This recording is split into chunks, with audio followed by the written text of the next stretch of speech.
提到女多男少的国家，大多数人第一个想到的应该是俄罗斯或者白俄罗斯。但鲜为人知的是，在中亚还有一个国家也被女多男少困扰着，这个国家就是哈萨克斯坦。哈萨克斯坦的女多男少已经达到什么程度呢？在这个国家的第一大城市阿拉木图堪称是亚洲的男人天堂。男人不需要拼命赚钱买房取悦女人，相反的，女人才需要绞尽脑汁的变美，俘获男人的芳心。那么问题就来了，哈萨克斯坦男人都去哪儿了呢？是什么导致了哈萨克斯坦出现我们男人梦寐以求的现状的？大家好，我是热心读者，又和大家见面了。在节目开始前，麻烦帮忙点个赞并关注一下吧，谢谢了。中亚五国中，哈萨克斯坦的土地面积是最大的一个，它的东部与中国新疆接壤，面积是我国新疆的 1.6 倍，达到了惊人的273万平方公里，同时也是世界第一内陆国家。不过和广阔的面积不符的是，哈萨克斯坦的人口数量却只有1900万，只有中国新疆的7成，属于极度的地广人稀。不过相比于地广造成的人少，较严重的男女失衡才是一直以来困扰哈萨克斯坦的难题。根据最新统计，哈萨克斯坦全国女性有977万，而男性只有922万。尽管这个数据中还包含不少没到适婚年龄的青少年，但多出来的50万女性却是货真价实的。按理来说，哈萨克斯坦男女失衡，而且因为特殊的地理位置，这里女性集合了东方女性的细腻温柔与西方女性的热情奔放，这些美少女在婚恋市场上应该是万众瞩目的争夺对象才对。不过这样的现象显然并没有发生，因为男性过于稀缺的缘故，在这里甚至会出现多个美女争抢一个无论从相貌还是能力上都不算优秀的男性的现象。在这个国家，没有男人一定要有车有房才能结婚的隐性规定。如果两个人彼此爱恋，基本上都会使女方更加主动。对于那些经常买礼物的传统东亚男人来说，这待遇恐怕难以想象。本来人口就不多，再加上男女比例严重失调，这就出现了哈萨克斯坦满大街都是皮肤柔嫩的美女，同时也间接导致这里的很多女性都特别主动热情，因为她们在乎的是内心的感情。而且女多男少的失衡状态在哈萨克斯坦的青少年中更为明显，许多家庭即使生育多个孩子，也容易出现女孩较多的现象。女多男少就像一个魔咒一样悬在哈萨克斯坦头顶，就连前总统都是连生3个女儿。为了鼓励生育，哈萨克斯坦甚至出台一系列政策，妇女生育小孩，医院甚至不收取住院费，第一胎更是奖励300美元，第二胎开始每个月政府还补贴50美元，直至孩子成年为止。但就算这样，人口失调的现象也没有好转，未来哈萨克斯坦的美女只会更加泛滥。其实哈萨克斯坦政府并不担心人口少，依靠大量石油、天然气和煤炭等资源的哈萨克斯坦，经济方面依然可以成为中亚五国中最好的。其2022年最新的人均 GDP 达到了 1.12 万美元，这个成绩放在全球虽然不算非常耀眼，只能说是比上不足比下有余，但是和邻国吉尔吉斯斯坦与塔吉克斯坦两国的1000美元相比，绝对是货真价实的天堂。但是这个天堂却反而因为女多男少和生育率低的窘境缺乏后进动力。毕竟男女失衡所带来的不仅仅是婚恋问题，更关系到整个国家各方面产业的发展。不可否认的是，目前男性依然是工业制造方面的主力军，而哈萨克斯坦的经济来源还偏偏是矿产业和农业，这就很尴尬了。那么这个本可以养活5000万人都绰绰有余的国家，为何会这么缺男人呢？有人将这归因于前苏联对哈萨克斯坦熔炉般的人口政策。在苏联时代，政府曾经实行过大面积的人口迁徙，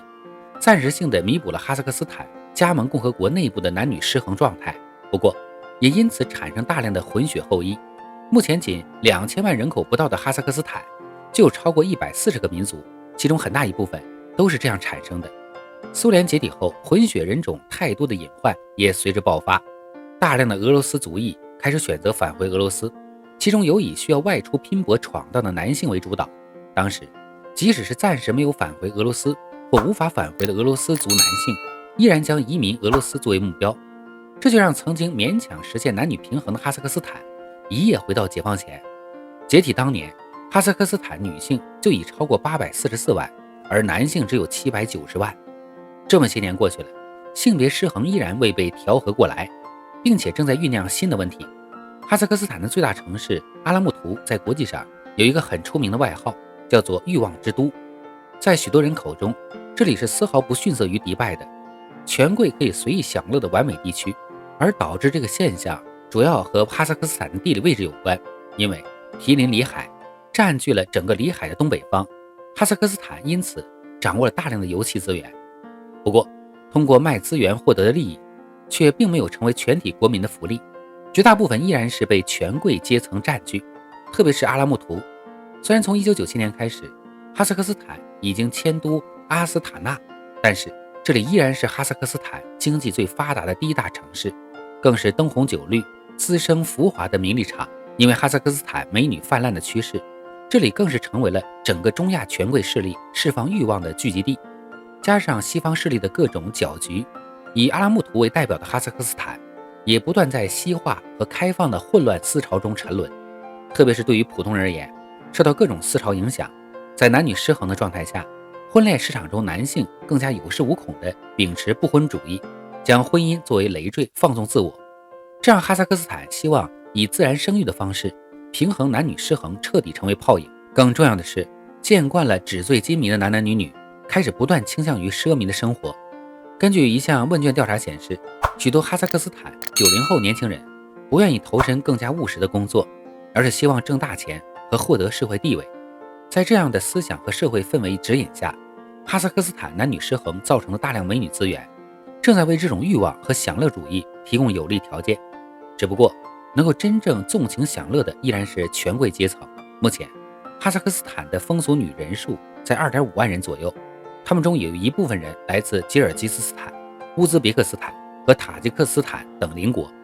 想要得到正常的工作许可，他们需要进行必要的健康检查。虽然法律不允许开设红灯区，但是风俗女活动的地方很多，